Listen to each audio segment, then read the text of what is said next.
tissue.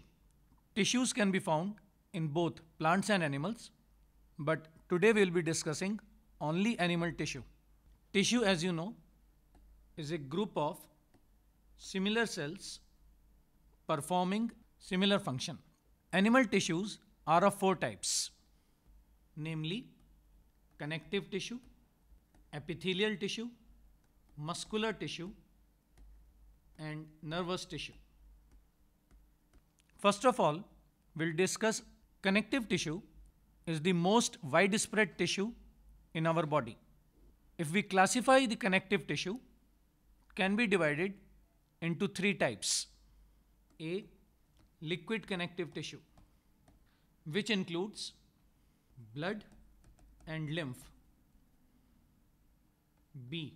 Hard connective tissue, which includes bone and cartilage. And connective tissue proper, which includes adipose tissue, fibrous tissue, and areolar tissue. Starting with liquid connective tissue. The first liquid connective tissue is blood. So today we'll discuss the first liquid connective tissue, which is blood. Blood constitutes about 8%. So the first question that you can get in your entrance exam is how much blood a normal person has. So the correct answer will be blood constitutes 8% of the body. You can also get this question in another way, that a healthy adult person weighing about 70 kg will contain about 5.5 liters of blood in his body. So that comes out to be 8%, roughly 8%. So you can get the answer in terms of percentage, or the question in terms of percentage, or in terms of numerical value. If you get the question in terms of percentage, it will be 8% of the body weight. If you get it in numerical value, it will be 5.5 liters in a healthy average person. Blood contains two parts, a liquid part which is called plasma and blood cells. Plasma from the above equation will be equal to blood minus blood cells. Plasma is a pale yellow or straw colored liquid, and it constitutes 55% of the total blood. If we see the composition of plasma, it contains 90% water, and the rest 10% includes organic and inorganic substances. The organic substances in the plasma are: number one, glucose. The glucose level in the blood is, or plasma is, 80 to 120 milligram per 100 ml of blood. If the concentration of glucose increases to beyond this value, the concentration increases, condition is called hyperglycemia. And if this condition persists for a long period of time, person is called diabetic, and the disease is called diabetes mellitus. If the amount of glucose decreases to below 80 milligram per 100 ml, condition is called hypoglycemia. As the glucose level in the blood falls, the amount of glucose which is supplied to the brain also decreases, and person may go into shock, which is called hypoglycemic shock. The second organic substance in the blood is plasma proteins. If we see the type of plasma proteins, we have albumin, whose function is osmoregulation; globulin, which helps in defense of the body by forming proteins which are called immunoglobulins. Third is prothrombin, and fourth is fibrinogen. Both these proteins help in blood clotting. The third constituent in the plasma is bilirubin. Bilirubin amount is 0.2 to 0.9 milligram per 100 ml of blood. Bilirubin is a secretion from liver. If the amount of bilirubin increases to beyond 1 milligram per 100 ml, person develops yellowish discoloration of the skin and other body organs, as bilirubin is a yellow colored pigment. This condition is called jaundice. The fourth component of the plasma is cholesterol. cholesterol level should never exceed beyond 200 milligram per 100 ml of blood.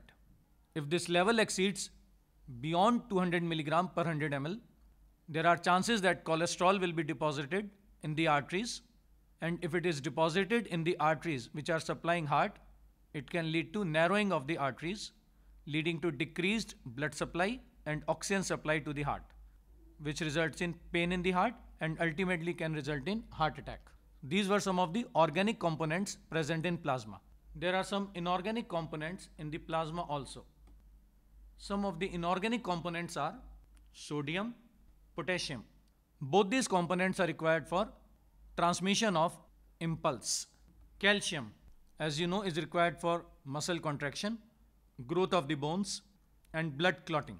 Iron, which is required for formation of hemoglobin.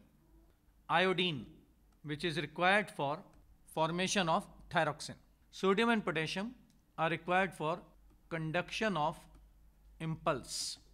Calcium is required for muscle contraction, blood clotting, and development of bone. Iron is required for formation of hemoglobin, and iodine is required for formation of thyroxine. So these were some of the inorganic components present in plasma. Of course, there is magnesium, chlorine, hydrogen ions are also present, but these are the important ones. Coming to blood cells. There are three types of blood cells, namely RBC, WBC, and platelets. If we talk about these individual blood cells, we'll start with RBC, red blood corpuscles, also called erythrocytes. Each type of blood cell, whether it is RBC, WBC, or platelets, develops in bone marrow, which is a cavity present in long bones of the body. The number of RBCs differ in males and females. In females, the number is around 4.5 million per millimeter cube, whereas in males, it is around 5.5 million per millimeter cube. Talking about shape, RBC is a biconcave structure. This shape offers two advantages. Number one, because of this shape, large amount of hemoglobin can be accommodated. And the second question which you can get over this is, because of this shape, RBCs can easily pass through very narrow capillaries or very narrow vessels. An average size of the RBC is around 7.5 microns. The smallest RBCs are found in musk deer. It is an endangered species now. And the largest RBCs are found in salamander. Musk deer has an RBC of around 2.5 microns and salamander has around 30 microns in size. In some persons, particularly in Africans, shape of the RBC changes, can now become sickle shaped. This is a genetic adaptation in Africans which provides them protection against malaria.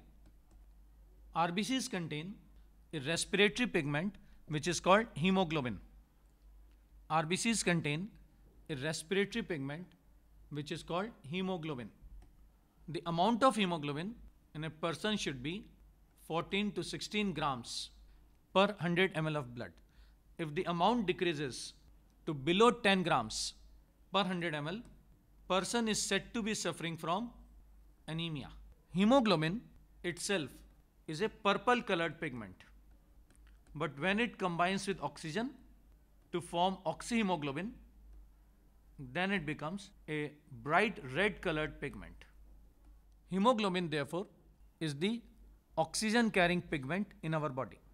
In some children, a genetic disorder, thalassemia, develops, in which the hemoglobin chains are not synthesized completely.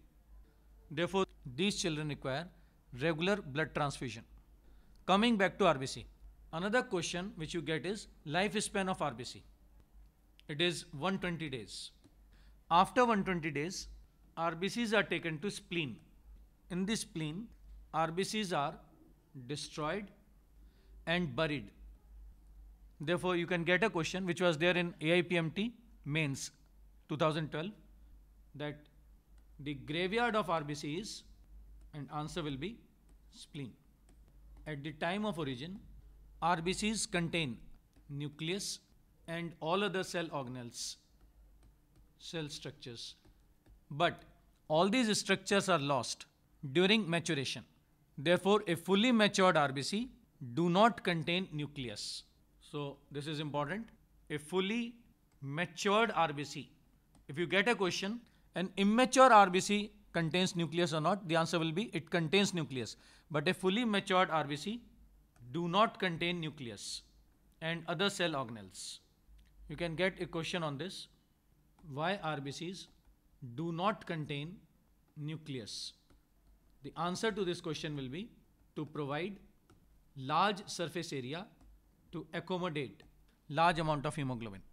Another question on RBC can be that sometimes RBCs piles up like a stack of coin. Question will be, what is this piling up of RBC called? And the answer will be, it is called Rayleigh formation.